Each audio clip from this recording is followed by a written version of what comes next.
비가 이렇게 많이 오는데 지금 좀 그쳤는지 모르겠지만은 이 비를 뚫고 왜 우린 여기 있을까요? 비를 뚫고 왜? 질문이 좀 그런가요? 왜 왔을까요? 우린 여기 할 것도 많고 졸린 눈을 비비면서 여전히 졸려 보이는 눈들이 좀 보이는데 왜 우린 여기 있을까? 왜? 천국 가야 되니까? 오늘 여기 없으면 천국 못 갑니까? 제가 좀 가끔 좀 뜬금없는 질문 하긴 해요. 그죠? 믿음 생활 한다라는 거, 그걸 좀 생각했을 때에 여러 가지 우리가 할 일들이 많이 있지만 그래도 시간을 구별해서 이 자리에 모이거든요. 왜 모일까? 좀 더 쉽게 이야기하면 여러분이 속해 있는 다른 모임들이 있잖아요.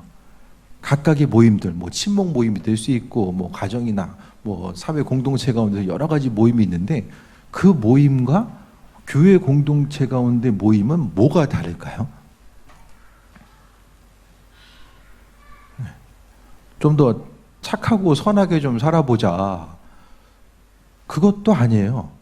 또 마음에 의지할 곳이 없어가지고 다른 것을 의지하자. 그것도 아니거든요. 그러니까 봤을 때에 다른 여러 가지 종류의 모임이 있지만은 왜 굳이 우리가 이 자리에 모였는가? 그 핵심적인 것은 우리의 그 공통점 자체는 그 예수 그리스도 주님에 대한 믿음 한 가지밖에 없거든요. 그 예수 그리스도 주님을 빼고 나면 우리가 어떤 공통적인 가치를 가지고 하나로 연합돼서 모일 수 있는 어떤 근거 자체가 별로 없어요. 각각 생각도 다르고 또 마음의 생각도 많이 다르고 환경도 다르잖아요. 그런데 각각 다른 배경을 가지고 있는 이들이 교회에 온 것. 그 이스라엘도 보면은 사람들이 다민족이에요. 다. 어떤 사람은 유럽 계통 사람도 있고 아프리카계 유대인도 있고요. 외모는 흑인인데 유대인이에요. 또 아시아계 유대인도 있고요. 아시아계 유대인들은 중국에서 많이 오거든요. 각각 다른데 한 곳에서 모여 살아요. 왜? 한 하나님을 믿는 유대교 전통 가운데 하나님을 믿기 때문에 그들은 거기 모여 사는 거예요. 이 시간 우리가 왜 모였냐면은 다른 공통점보다는 한 가지거든요. 예수님에 대한 믿음. 그럼 예수님을 믿고 있다라는 것은 뭘 이야기하냐면 그분만이 하실 수 있는 특별한 일이 있다라는 것에 대한 믿음을 이야기하는 거예요. 우리가 주님을 믿고 따르고 우리가 수고하고 헌신하고 주님 앞에 나온 것은 여러 가지 것도 있겠지만은 예수님은 예수님만이 행하실 수 있는 일은 아주 고유하고도 특별한 일이 있는데 그 일은 하나님이 행하셨던 일들을 예수님께서는 행하셨다라는 거예요. 그러니까 성경을 처음 1장 1절, 창세기 1장 1절을 통해서 이야기하는 것은 하나님이 태초에 천지를 창조하셨다. 세상이 이렇게 창조되었다라는 것에 대해서 어떤 가설로서 이야기하는 건 있지만은 구체적으로 이렇게 창조되었다라는 것을 이야기하는 것은 성경밖에 없거든요. 그러니까 성경을 통해서 하나님은 세상을 창조하신 능력이 있는 분이고 또 그 능력 자체를 예수 그리스도를 통해서 우리에게 허락해 주셨다라는 그것에 대한 소망과 기대함이 있는 거예요. 그러니까 우리가 교회에 모인 것, 신앙생활을 한다는 것은 어떤 환경에 있어서의 어려움과 또 절망의 요소가 순간순간 많이 다가오잖아요. 그 순간에 우리는 내가 할 수 있으면 하고 하기 힘들고 어려우면 포기하고 이런 단순한 삶을 살아가는 것이 아니라 내가 할 수 있는 것과 또 없는 것들이 있지만은 내가 할 수 없다라고 해서 절망하고 포기하는 것이 아니라 그 모든 일들 가운데 하나님 마음에 합한 것이 있다라고 한다면 천지를 창조하신 그 하나님의 능력은 지금 이 시간 우리의 삶을 통해서 펼쳐진다라는 거예요. 그것에 대한 기대함과 소망함이 있기 때문에 우리는 모인 것입니다. 그런데 이런 기대함과 소망함은 우리가 주일날 교회에 와서 하나님 이런 분이구나, 이렇게 일하시는구나, 여기서 끝나버리면은 실생활 가운데 아무런 도움과 연결점을 찾을 수 없어요. 그러니까 우리가 가지고 있는 이 믿음은 사실 일주일간의 생활을 통해서 보게 되면 교회 안에서의 시간보다 교회 밖에서의 시간이 훨씬 더 많잖아요. 그러니까 교회 밖에서 우리는 살아계신 하나님의 능력과 인도하심을 경험해야 되는데 그것의 근본 자체는 바로 믿음이라는 거예요. 믿음. 그 믿음이 우리로 하여금 하나님을 경험하게 합니다. 오늘 본문 가운데 사도 바울은 고린도 교인들 가운데서 주님의 부활에 대해서 믿지 못하는 사람이 있었어요. 교인들인데 부활을 믿지 못하는 거예요. 그들을 향해서 부활의 확실성에 대해서 지금 강조하고 있어요. 예수님께서 부활하셨다라는 것은 하나님께서 행하셨던, 그러니까 하나님이 어떤 분이신가? 죽은 이를 살리고 세상 가운데 너무나도 큰 일, 모든 것들을 가능하게 하는 그분의 주권과 능력 가운데 우리가 살아가고 있고, 하나님은 천지를 창조하신 분이고 그 창조가 우리랑 무슨 상관이 있냐?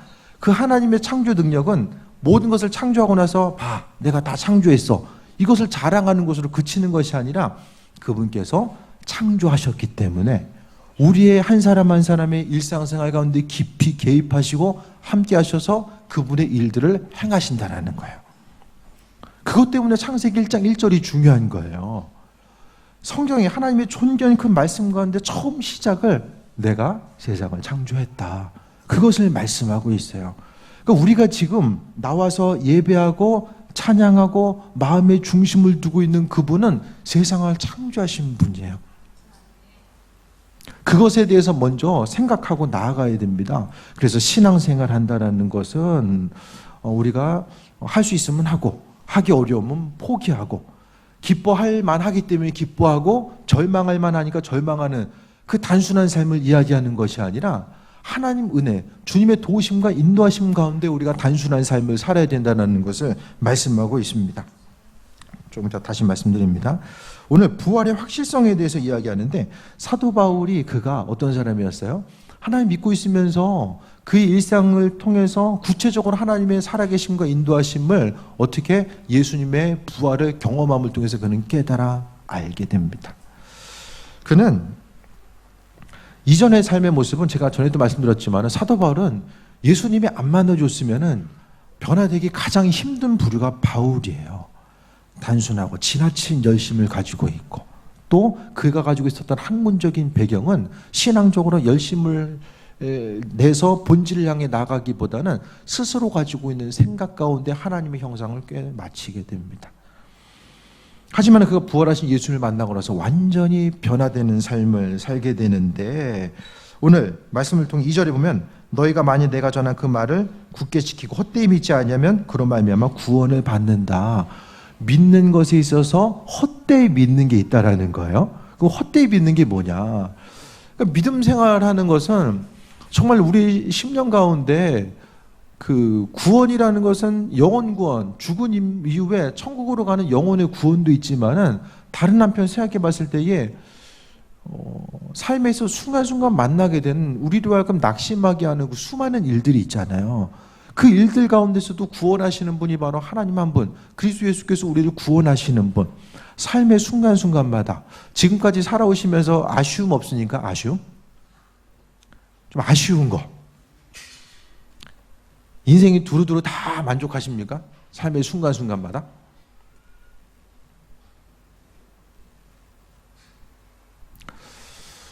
신학교 들어갈 때는 그래도 저는 최소한 500명 정도 모이는 교회에서 목회할 줄 알았어요.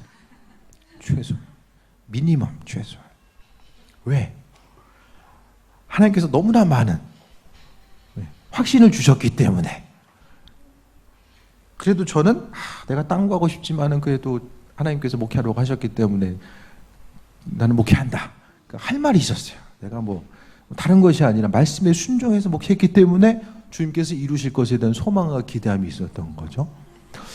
시간이 지나고 나니까 뭐 여러 가지 것들이 있겠지만은 제가 목회를 시작할 그 시점은 이미 한국교회가 정점을 찍고 그 눈에 보이는 수치상으로는 정점에서 이제 내려가는 그 순간이 한 10년에서 15년 정도 지난 시기였던 거죠. 물론 뭐 여러 가지가 있겠지만은 외형적으로 보면 각자 기대함이 있잖아요. 여러분도 애들 죽어라 하고 학원 보내서 공부시킬 때는 그래도 이 정도는 하겠지라고 보내잖아요. 예를 들어서. 그리고 개인적으로도 여러분이 살아감에 있어서 여러 가지 기대함과 소망함이 다 있잖아요. 뭐 아닌 척 이렇게 보이시려고 힘쓰지 않아도 돼요. 다 있잖아요. 일일이 얘기하지 않아도 인생이 주님 은혜 가운데 만족감을 향해 살아가고 있지만 그래도 아쉬움이 있어요. 삶의 순간순간마다 아쉬움들이 있다라는 거예요. 하지만 그 아쉬움 때문에 어떻게 해야 됩니까? 끊임없이 다른 사람들과 비교하면서 절망하거나 또 시간이 흐름에 있어서 인생 가운데 내 인생에 언제나 또 이런 기회가 있을 수 있을까? 그것에 대해서 절망하며 살아가야 됩니까? 만약에 세상에서의 중심을 두고 살아가게 되고 한 세상 살다가 모든 것이 끝이라고 한다면 얼마나 아쉬움이 더 많아요. 이 세상 삶 두 번 살 수 있는 것도 아니고 한 번 살고 끝이라고 하면 너무나도 큰 아쉬움이 있을 수밖에 없잖아요. 그래도 우리가 소망을 가지고 그래도 여기서 모여서 주님을 향해 예배하고 살아갈 수 있는 것은 우리의 인생 가운데 보이는 가치가 전부가 아니라는 것을 오늘 하나님께서 보여주셨기 때문에 우리가 성경을 통해서 우리 인생의 중심을 잡고 살아가고자 했을 때에 그 눈에 보이는 가치만 생각했을 때는 예수님도 그렇고 사도 바울도 그렇고 제자도 그렇고 다 실패한 인생이에요. 세상적인 가치와 기준으로 봤을 때에 성공한 인생은 없어요. 제가 보기에는. 하지만 그들 가운데서 수많은 사람들이 예수님과 또 주님의 제자들에 대해서 실패한 인생이라고 이야기하지 아니할 수 있는 것은 시선 자체가 하나님의 허락하심과 은혜, 그분의 관점, 그 길을 여시는 분이 바로 하나님께서 여신다라는 그것에 대한 중심을 가지고 살아갈 수 있기 때문이고 또 인생의 순간순간마다 후회와 아쉬움이 있지만 그것이 전부가 아니라 하나님께서 길을 열어가신다라는 것, 지금까지도 마찬가지고 앞으로의 삶의 여정 가운데서도 마찬가지입니다. 내 인생의 길, 또 우리 자녀들의 길, 모든 것들, 가족들의 길을 누가 열어가시는가? 하나님 열어가신다라는 그것에 대한 소망함과 기대함이 없으면 무슨 재미로 살아갈 수 있을까요? 눈에 보이는 환경 가운데서 어떤 희망을 가지고 우리가 살아갈 수 있을까요? 주님께서 오늘 부활하셨다는 것에 대한 그 믿음 자체는 바로 하나님께서 세상을 창조하시고 우리의 인생을 만들어 가시고 이루어 가신다라는 그 기대함과 소망함과 중심을 이야기하는 가장 대표적인 사건입니다. 그러니까 주님의 부활이 우리에게 믿어진다라고 하면은 우리의 인생 가운데서 오늘 하루도 앞으로의 삶의 순간순간 더욱더 깊이 개입하시고 함께 하신다라는 것에 대한 그 소망함과 기대함을 가지고 살아가는 것 자체를 말씀하고 있습니다. 하나님이 그리스도 예수 주님은 부활의 길로 이끄시고 함께 하시고 천지를 창조하셨는데 지금 그분을 따르고 바라보고 믿는 우리들 한 사람 한 사람의 삶을 그냥 내버려 두시고 말씀 던져주시고 열심히 살아. 그리고 죽음 이후에 말씀 들이대면서 인생을 어떻게 살았는지 점검하시고 잘했어 천국 가고 못해서 지옥 가. 주님은 자녀들을 낳고 나서 내버려 두는 부모는 없잖아요. 양육하잖아요. 하나님 말씀을 통해서 오늘 하루도 우리를 양육하고 계시고 그분의 살아계심과 인도하심 우리에게 날마다 비춰주고 있다는 것을 이야기합니다. 바울과 그 당시의 사람들은 경험했어요. 오늘 본문에 나와 있는 것은 사도 바울이 5절에 보면 4절에 성경대로 예수님께서 사흘 만에 살아나시고 베드로와 12제자 그리고 500명의 형제들에게 일시에 보이시고 그 후에 야고보와 모든 사도에게 보이셨다는 것과 또 8절에 내게도 보였다라고 이야기합니다. 그럼 사도 바울이 지금 어떻게 하고 있어요? 바울 사도는 그가 지금 현재 처해 있는 상황은 항상 뒤에도 이야기하는 것처럼 내가 사도다라는 것을 밝히고 있거든요. 바울 사도는 지금 사도권에 대해서 공격을 받고 있어요. 왜냐하면 우리가 잘 알고 있는 것처럼 사도라는 것은 예수님의 제자를 이야기하거든요. 근데 바울은 예수님 만난 적이 없어요. 예수님 부활하시고 나서 다메섹 도상에서 환상 가운데 만나잖아요. 그런데 우리가 아는 것처럼 그것을 증명해 줄 사람이 없어요. 나만 만난 거예요. 그러니까 주변의 사도성에 대해서 공격을 받습니다. 사람이 어떤 것에 대해서 의심하고 있을 때에 의심을 받을 때에 어떤 사실이 아닌 것을 이야기하면 어떻게 됩니까? 저 사람 거짓말하는 사람이야. 근데 나가서 또 거짓말하고 있어. 그럼 어떻게 돼요? 아주 치명적이죠. 바울 사도는 지금 사실이 아닌 내용을 말할 수가 없는 상황이에요. 사실이 아닌 것을 계속해서 말하고, 만약에 이와 같이 부활한 거 500명이라고 하는 사람, 주님의 제자들에게 일시에 나타났다는 이 사실에 대해서 바울이 잘못 증거하거나 사실이 아닌 것을 이야기했으면은 바울은 공격받을 수밖에 없는 상황이었었기 때문에 사실을 말할 수밖에 없다라는 거야. 그 환경 가운데서 바울은 이와 같이 수많은 사람들에게 예수님께서 부활하셔서 만나 주셨다라는 것을 강조하고 있습니다. 이걸 왜 이야기하냐면은 그 후에 나오는 이야기들을 또 자신이 하기 위해서요. 주님께서 부활하셔서 나를 만나 주신 것, 말씀 가운데 바울은 어떤 사람이었습니까? 지성과 영성이 구비된 사람, 말씀과 헬라적인 감각과 문화, 이 모든 것에 대해서 가지고 있었던 아주 특별하고 특출난 사람이 바로 바울 자신이었음을 이야기합니다. 그런데 오늘 본문 가운데 8절부터 이야기합니다. 맨 나중에 만삭되지 못하는 남자 같은 내게도 보이셨다라고 합니다. 그러면서 9절에 나는 사도 중에 가장 작은 자라. 사실 행한 일들을 보면 바울이 가장 큰 일을 했죠. 다른 제자들은 대부분의 사람들이 어떤 그 유대 지역, 그러니까 이스라엘을 벗어나기를 힘들어 했잖아요. 그러니까 수많은 사람들, 아시아와 유럽을 넘어서 가장 많은 사람들에게 복음을 전파했었던 거. 또 말씀에 대해서 바울은 구약을 알았죠. 구약의 내용들을 사도 바울은 말씀을 통해서 상당히 많은 부분 인용을 해요. 구약의 말씀을 가지고 하나님의 그 계시의 말씀, 예수님을 만나는 그 계시의 말씀을 구약에 가지고 있었던 기록된 말씀을 통해서 정리한 것이 바로 사도 바울입니다. 그의 업적 자체, 그가 행한 것 자체는 이루 말할 수가 없고, 초대 교회는 사도 바울이 하나님 말씀을 기록한 그것을 선택해서 이 기록을 가지고 이 말씀 경전으로 삼고 하나님을 더욱더 깊이 알아가고자 하는 삶의 중심을 두었던 것을 보게 됩니다. 그런데 그는 구절을 통해서 이야기하면 나는 하나님의 교회를 박해하였으므로 사도라 칭함받기를 감당하지 못할지 아니라라고 합니다.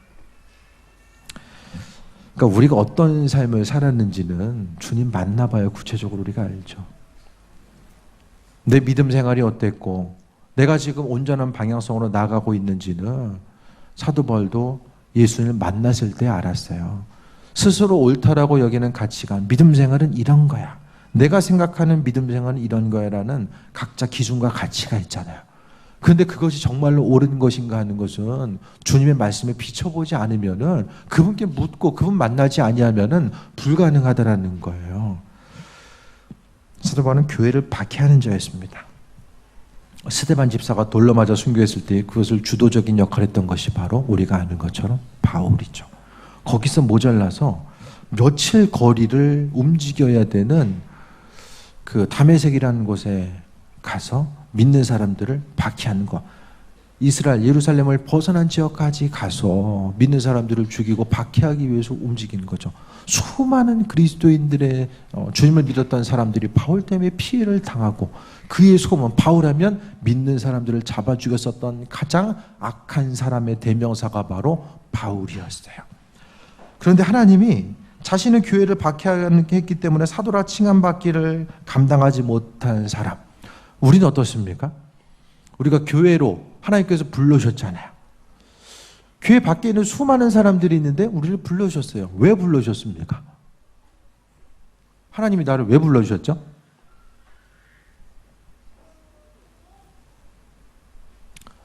아무도 대답을 못해요. 그거는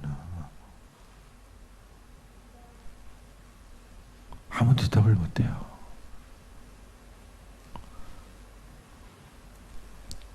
왜 하나님 불러주셨죠? 하나님의 뜻 가운데 우리를 불러주셨어요. 그냥 우리를 불러주셨어요.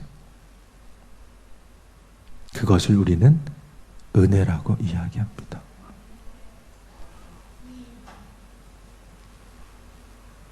10절 봅니다. 그러나 내가 나된 것은 하나님의 은혜로 된 것이니 라고 합니다. 은혜라는 것은 내가 어떤 것을 할 만했기 때문에 받은 것을 은혜라고 이야기하잖아요. 그것은 삭시잖아요. 월급이고 대가잖아요. 사도 바울은 내가 나된 것은 하나님의 은혜다라고 이야기합니다. 지금까지의 삶, 그러니까 사람이, 여러분 어떠십니까? 살면서 좀 어떤 일이 여러분으로 하여금 가장 근심하게 만듭니까? 어떤 것들이? 살아가면서 어떤 것으로 인해서 고민하세요? 대부분? 어떤 것들? 대부분의 사람들이 과거의 일과 현재의 일보다는 미래에 다가올 일들 때문에 걱정합니다. 앞으로 다가올 것들, 그것 때문에. 이 다가올 것이라고 하는 것은 아마도 죽음 이후의 문제라기보다는 죽기까지 내 인생에 남겨진 순간 자체에 대해서 소망감과 기대함을 가지고 살아가는 일들도 물론 많이 있겠죠. 하지만 시간이 흘러가고 또 나이가 들면 들수록 우리 심령 가운데 미래라는 것은 막연한 두려움들로서 우리에게 다가오는 경우들이 많이 있게 됩니다. 건강에 대한 염려가 있을 수 있고, 또 재정적인 것에 대한 염려, 또 자녀들에 대한 염려, 여러 가지 것들이 염려의 요소로 다가올 수 있을 것입니다.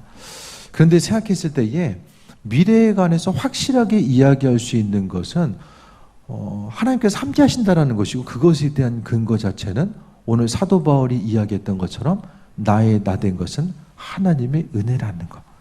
제가 신학교 들어갔을 때 큰 대형 교회를 꿈꾸고 그게 중요한 것이 아니라 지금 이 시간, 지금까지 목회하면서 15년의 기간 동안에 하나님께서 허락하신 은혜 가운데 돌아봤을 때 모든 것이 하나님의 은혜였다라는 것을 고백할 수 있다고 한다면, 앞으로의 남겨진 삶의 순간 가운데서도 마찬가지거든요.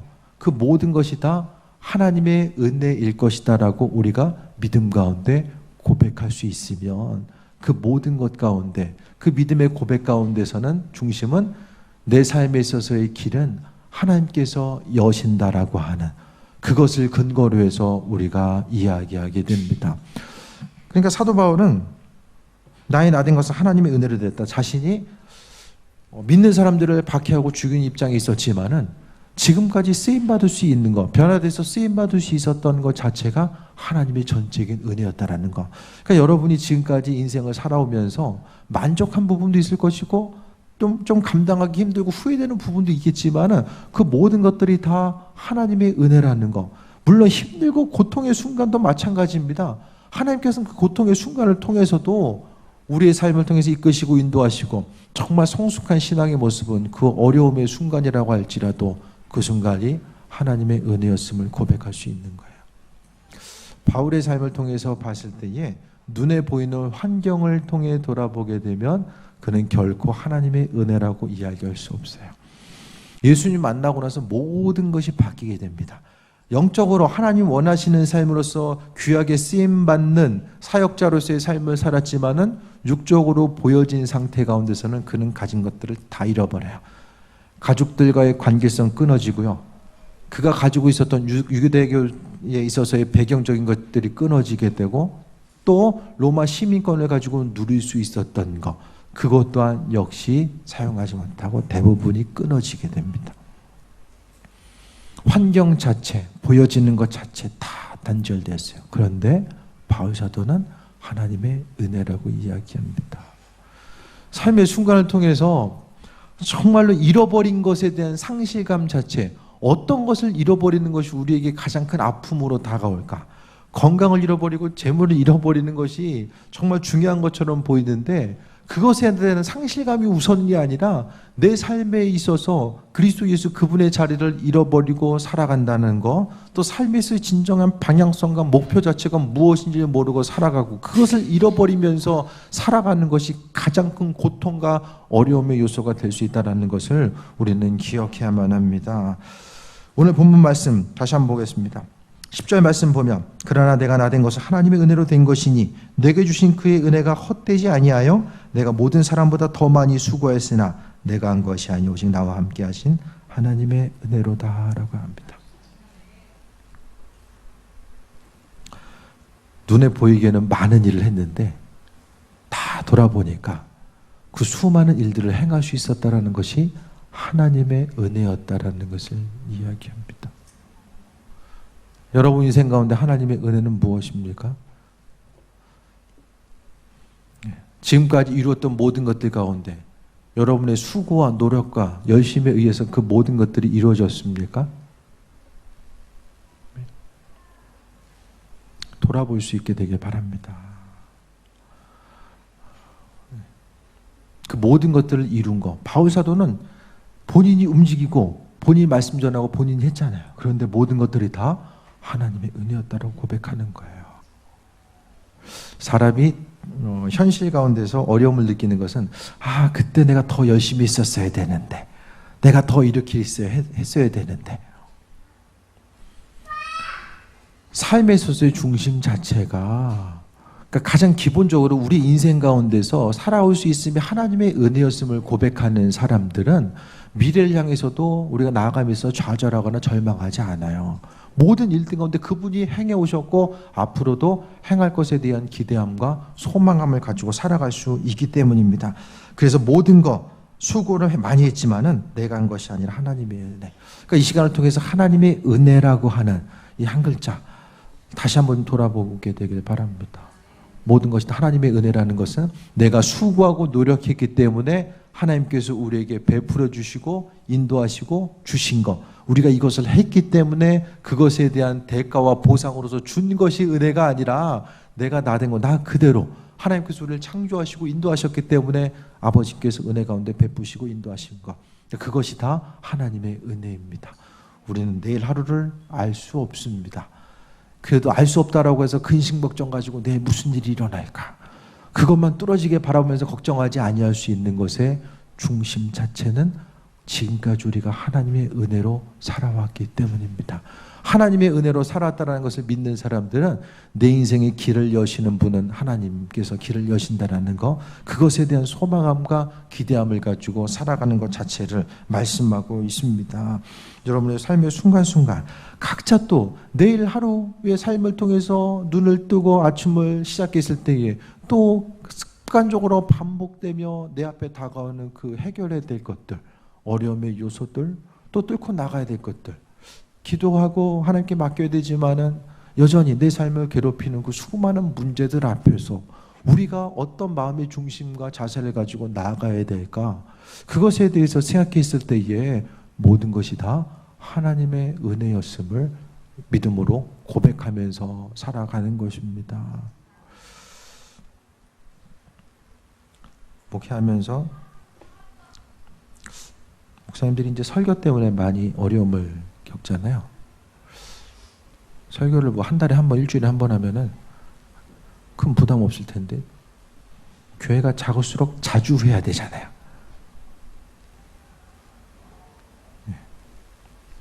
그럼 어떻게 자주 할 수 있죠?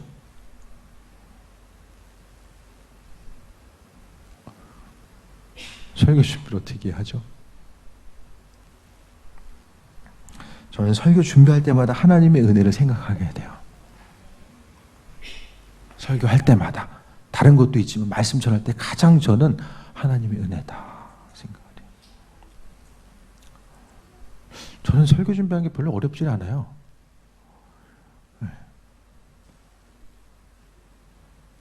정말 어렵진 않아요. 말씀 준비하는 게. 말씀 때문에 막 스트레스 받은 적도 별로 없는 것 같아요.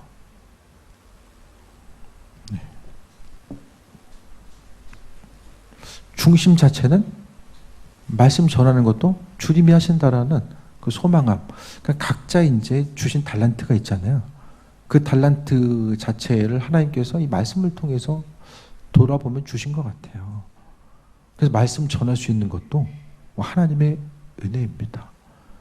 제가 말씀을 더 많이 준비하고 또 저를 준비한다고 해서 하나님께서 그분이 행하실 일을 더 하고 못 하시고가 아니라 나는 내어드리고 그분께서는 그분의 일들을 행하시는 거죠. 여러분의 인생 가운데서도 마찬가지입니다. 내가 수고하고 노력한 만큼 하나님께서는 그걸 보시고 더 해주시고 안 해주시고 그것을 은혜라고 이야기하지 않습니다. 저는 말씀 전할 수 있음이 은혜이고 여러분은 이번 한 주간을 또 살아갈 수 있는 것 자체가 하나님의 은혜입니다. 입술의 고백을 통해서 주님, 내 기도 제목인데 언제 들어주실 거예요? 날마다 탄식하는 기도를 할 것인가? 아니면 이미 허락하신 것들, 지금도 나와 교제하고 동행하시고 계시는 그분을 향해서 내 인생 모든 것이 하나님의 은혜입니다. 앞으로의 삶의 여정 가운데서도 하나님의 은혜로 체험받을 줄 믿습니다. 그것에 대한 소망과 기대함과 감사의 모습으로 살아갈 것인가? 하나님의 은혜임을 고백하는 사람, 그 은혜임에 대해서 고백하는 사람들에게 하나님께서는 날마다 풍성함의 은혜로 더해 주실 것입니다. 우리가 해야 될 것은 내 인생이 혼자가 아니라 그분께서 내 인생을 만들어 오셨고 앞으로도 그분의 은혜 가운데 내가 거해서 그분이 행하실 것에 대한 소망과 기대함을 바라보는 것입니다. 건강의 문제, 자녀들 교육하고 양육하고 또 가족 한 사람 한 사람, 또 아내, 남편, 뭐 여러 가지 여러분이 만나는 사람들 속해 있는 그 공동체 가운데서 내가 무엇을 어떻게 더 할 수 있을까? 그것에 대해서 고민하기보다는 여러분 믿음의 영역도 마찬가지고 속해 있는 모든 것 가운데서 하나님 허락하신 은혜를 누리게 되길 바랍니다. 그것을 통해서 날마다 주님의 은혜로 살아왔음을 고백하면 정말로 기쁨과 소망함이 넘치는 귀한 삶을 살게 될 줄 믿습니다. 오늘 다시 한번 보면 내가 한 것이 아니요 오직 나와 함께 하신 하나님의 은혜다라고 했다. 이 믿음의 고백이 우리의 믿음의 고백되길 축원드립니다. 기도하겠습니다. 우리 함께 오늘 주신 말씀 가지고 기도합니다. 주님의 사랑 가운데 감사합니다. 아버지 하나님.